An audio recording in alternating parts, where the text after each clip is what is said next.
তো আসসালামু আলাইকুম আপুরা ভাইয়ারা, কেমন আছেন সবাই? আশা করি সবাই ভালো আছেন। প্রতিদিনের মতো আজকে নতুন আরেকটি ব্লগ নিয়ে আপনাদের সামনে আসলাম। তো ফারহান আক্তার মুন্নি ব্লগে সবাইকে স্বাগতম। তারপরে ভাইয়ারা আজকে একটু হালুয়া বানাবো, সেটা হচ্ছে বুটের হালুয়া। বুটের হালুয়া বানাবো, সেজন্যে আমি এখানে 1 কেজি বুট নিয়ে নিচ্ছি। 1 কেজি বুট ভিজায় রাখছিলাম, তো এটাকে এখন ভালো করে ধুয়ে তারপর হচ্ছে সিদ্ধ দিব। তো সিদ্ধটা হইতে থাক, এর মধ্যে আমি যে নিচে থেকে চিনি আর দুধ কিনে নিয়ে আসবো। চিনি আর দুধ কিনে নিয়ে আসা আর দুধ আনতে, মটর ছাড়া নিচে মোটরের শব্দ। তো আজকে সারাদিন বাইরে বের হই নাই, মনে হইতেছে কি কতদিন বের হই না।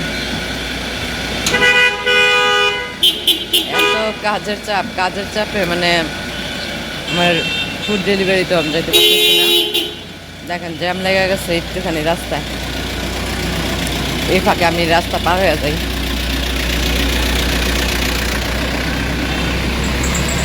তো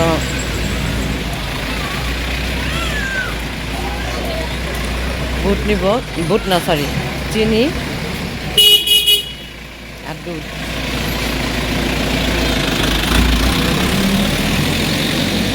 রাস্তায় বেরোলে তো কত গ্যাঞ্জাম লাগে। এটাকে আগে মিশাই নিচ্ছি, তারপরে তেলের মধ্যে ভাজতেছি। এটা হচ্ছে চা দিয়ে খাওয়ার জন্য। আর এখানে আমার বুটটা প্রায় অনেকখানি সিদ্ধ হয়ে গেছে। এখন আমি এই যে ডিপ্লোমা দুধ নিয়ে আসছি, এই যে এই দুধের প্যাকেটটা পুরোটাই আমি ঢেলে দিব। পুরোটাই আমি ঢেলে দিলাম, বিসমিল্লাহ। পুরোটা ঢেলে দিলাম। তো ঠান্ডা করতে দেওয়া হবে। এই যে খুন্তি নিয়ে নিলাম, এটা এখন দুধ দিছি না, এটাকে একটু নাড়া দিয়ে নিই। আর আমি সব সময় ডিপ্লোমা দুধ দিয়ে করি, হ্যাঁ যাই করি, সেমাই রান্না করি, আমার আম্মু সব সময় ডিপ্লোমা দুধের সব কিছু করতো। আর এখানে হচ্ছে 1/2 কেজি চিনি, আমি 1/2 কেজি দিছি, বুট দিছি। 1/2 কেজি বুটের সাথে 1/2 কেজি চিনি দিতেছি। যে যেমন মিষ্টি খান স্বাদ মতো মিষ্টিটা দিয়ে নেবেন। তো আমাদের ঘরে আবার চিনিটা খায় বেশি, মিষ্টিটা খুব পছন্দ করে, যে কারণে আমি 1/2 কেজি বুটের সাথে 1/2 কেজি চিনি দিয়ে দিলাম। বিসমিল্লাহ।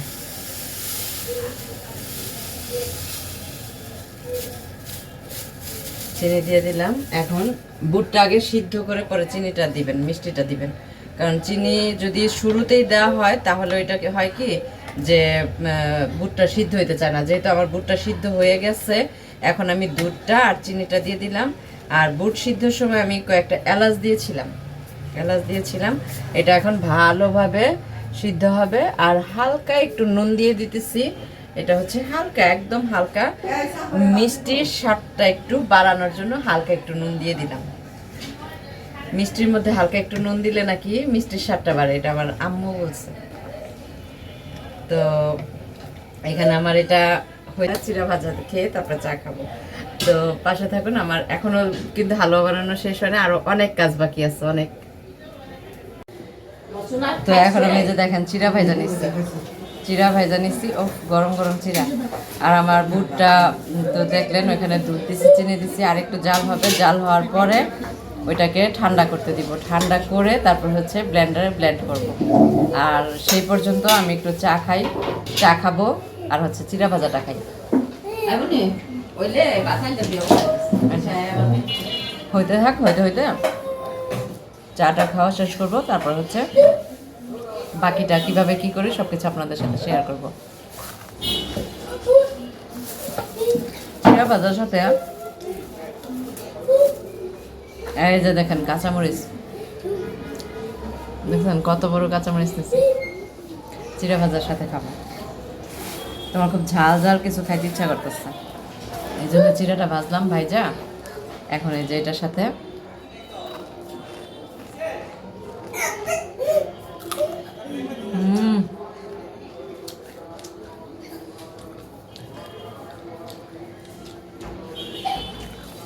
ঝাল লাগতেছে।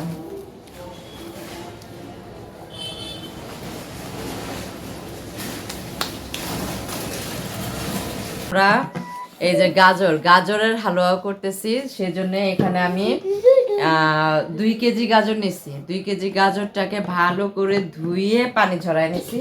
এখন এটাকে আমি গ্রেট করব, গ্রেটারে গ্রেট করব। এই যে গ্রেটার নিয়ে নিছি, এটার মধ্যে ভালো করে গাজরটাকে আগে গ্রেট করতে হবে। একদম চিকনটা দিয়ে করতে হবে, যেহেতু আমি হালুয়া করব এজন্য একদম চিকনটা দিয়ে এটা গ্রেট করতে হবে। পুরো সব গ্রেট করা শেষ। দেখেন কত সুন্দরভাবে আমি গাজরগুলো গ্রেট করছি। এগুলোকে এখন গরমের মধ্যে আমি ঘি দিয়ে দিব। আমি এখানে হয় যে দুধটা, এখানে লিকুইড দুধটা এখানে আমি জাল দিয়ে রাখছি, এটা আমি ব্যবহার করব। তারপরে গুঁড়া দুধের জন্য গুঁড়া দুধও দিব, এই যে ডিপ্লোমা দুধও দিব। তো এটা এই যে গরম মশলাটা আমি ঘিয়ের মধ্যে দিয়ে দিলাম। এলাচ আর দারচিনি দিলাম। এলাচ আর দারচিনি দিয়ে এটাকে একটু ভালোভাবে নাড়াচাড়া করব।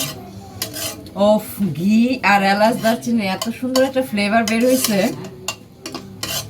অনেক সুন্দর একটা ফ্লেভার বের হয়েছে। ফ্লেভারটাই খাইতে ইচ্ছা করতেছে, এত সুন্দর ফ্লেভার। এখন আমি গাজরটা দিয়ে দিতেছি। গাজরটা দিয়ে দিচ্ছি, এখানে সম্পূর্ণটা দিয়েছি আমি, কিন্তু এখনো চিনি দেইনি। ঠিক আছে, এখনো চিনি দেই নাই।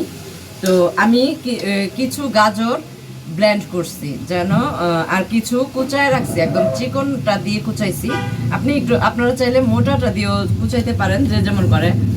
তো আমি চিকনটা দিয়ে কুচাইছি, আর কিছু গ্রেট করছি যেন একটু আঠালো ভাবটা থাকে, আঠালো ভাবটা থাকে। আমি এখানে পানি দিব না, কিছুই দিব না, একদম অল্প আছে। এটাকে ভালোভাবে ঘিয়ের সাথে মিশিয়ে আমি একটু ঢাকনা দিয়ে ঢেকে দিচ্ছি। দুধটা ঢেলে দিচ্ছি।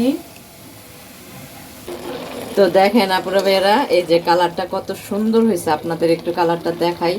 আমার আসলে রান্নাঘরটা একটু অন্ধকার তো, যে কারণে মানে লাইটিংটা তেমন একটা ভালোভাবে হয় না। তো দেখেন এই যে কত সুন্দর একটা লুক আসছে, দেখছেন? অনেক সুন্দর একটা কালার আসছে। বাহ, মানে মাশাল্লাহ অনেক সুন্দর। আর ফ্লেভারটা, এতক্ষণ কিন্তু চিনি দেই নাই, এই যে এখন চিনি দিচ্ছি। তো 2 কেজি গাজরের মধ্যে আমি প্রায়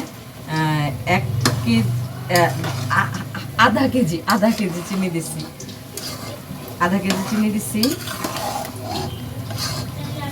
সরি, এই যে পাউডার দুধটা ব্যবহার করবো, ডিপ্লোমা দুধটা দিব। আর তখন ঘিটা আরো 2 চামচ ঘি দিব এর মধ্যে। তো ওই দানাটা কামড়ে পড়লে ভাল লাগে। আর মাওটাও সেম। কত সুন্দর হয়েছে, মাশাল্লাহ। আর সেন্ট যে একটা আসতেছে, একটু দানা থাকবে, ওইটা খেতে খুব ভালো লাগবে। আচ্ছা, এখন আপুরা ভাইরা, আমি এখানে দেখছেন তো বুটের হালুয়া বানানোর জন্য বুট সবকিছু সিদ্ধ করছি। এখন বুটটাকে আমি ব্লেন্ড করে নিয়ে আসছি। এখন এই পাশে আরেকটা কড়াইয়ের মধ্যে আমি ঘি দিয়ে দিব। তো ঘি আনছে, ঘিটা দিয়ে ছাড়া হালুয়া বলেন যাই বলেন, ঘি ছাড়া মজা না।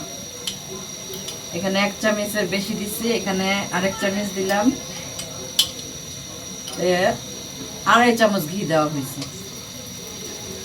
2.5 চামচ ঘি দেওয়া হয়েছে। এখানে ঘিটা গরম হয়ে গেছে, চুলার আঁচটা একদম কমায় দিব। আর বুটের হালুয়া রান্না তো বোঝেনি আপনারা ভাইয়ারা, যে এটারে যে হারে নাড়াচাড়া করতে হয়, করি সেটা আপনারা সবাই দেখতে পান, যে আমি কি পরিমাণ কষ্ট করে আমার টাকাটা উপার্জন করতে হয়। সেই টাকা দিয়ে আমি আজকে এই হালুয়াটা বানাইতেছি। আজকে এই হালুয়াগুলো বানাচ্ছি, মানে এজন্য একটু সেভ করে চলতে হবে না। তো এটাও হইতেছে। এখানে আমি এটা একটু নাড়াচাড়া দিয়ে দিই, ঘিয়ের মধ্যে। ও, এটারও সুন্দর ফ্লেভার আসছে। ও, এটা হইতে থাক, চুলার আঁচ কমায় দিছি। আর এখানে কি করব, হলো এখন আমি এই লিকুইড গুঁড়া দুধের প্যাকেটটা কেটে দুধের পেকে এখন এটা এই গুঁড়া দুধটা যখন দাঁতের কামড়ে পড়বে সেটা আরো বেশি স্বাদ লাগবে গাজরের সাথে। আর এখন এখানে ঘি দিয়ে দিব।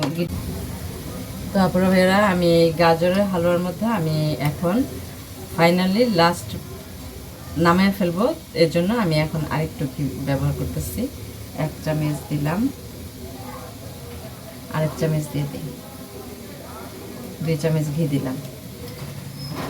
2 চামচ ঘি দিয়ে এখন এটাকে ভালোভাবে নাড়াচাড়া করে একটু নরম নরম পছন্দ করে, তা আমি যেহেতু একটু শক্ত বানাবো সেজন্য আমি একটু শক্তভাবেই করবো। আর একটু পরে আমি এটাকে নামিয়ে ফেলবো, এটা হতে থাক। তো ওই পাশে আমার বুটের হালুয়াটাও হয়ে যাচ্ছে। তো আমি এগুলো সব বরফি আকারে করব, তখন আবার আপনাদের সাথে শেয়ার করব। তো মানে হালুয়া বানানোটা মানে এত একটা, হালুয়ার সবচেয়ে কঠিন কাজ হচ্ছে নাড়াচাড়া করা। নাড়াচাড়া করা হচ্ছে সবচেয়ে কঠিন কাজ হালুয়ার। হাত ধইরা যায়, একদম হাত ধইরা যায়। তারপরে ভাইরা আমি এতক্ষণ কষ্ট করলাম, সেই কষ্ট আমার সার্থক হয়েছে। দেখেন আমার হালুয়া যে এত সুন্দর হয়েছে আর এত মজা হয়েছে, সুস্বাদু হয়েছে বলার মতো না। তো এখন আমি এই আমার বুটের হালুয়াটাকে ছুরি দিয়ে কাটবো। এই যে ছোড়া নিচ্ছি হাতে, ছোড়া নিচ্ছি, আপনাদের একটু দেখাই। মানে দেখেন কত সুন্দর টাইট টাইট একটা হালুয়া হয়েছে, টাইট টাইট, দেখছেন? অনেক মজা হয়েছে খেতে, অনেক সুস্বাদু হয়েছে। আর হচ্ছে এই যে আমার গাজরের হালুয়া, ফাইনালি দেখেন আমার এই যে আমার গাজরের হালুয়া, দেখছেন কত সুন্দর হয়েছে। উপরে কাজু বাদাম আর পাস্তা বাদাম দিয়েছি, অনেক সুন্দর হয়েছে। তো গাজরের হালুয়া আর হচ্ছে বুটের হালুয়া কত সুন্দর হয়ে গেছে, দেখছেন? এটাকে এখন ছোড়া দিয়ে কাটবো, তো কেটে পরিবেশন করব, ফ্রিজে রেখে দিব। ফ্রিজে রেখে তারপরে হচ্ছে এটার খাওয়া হবে।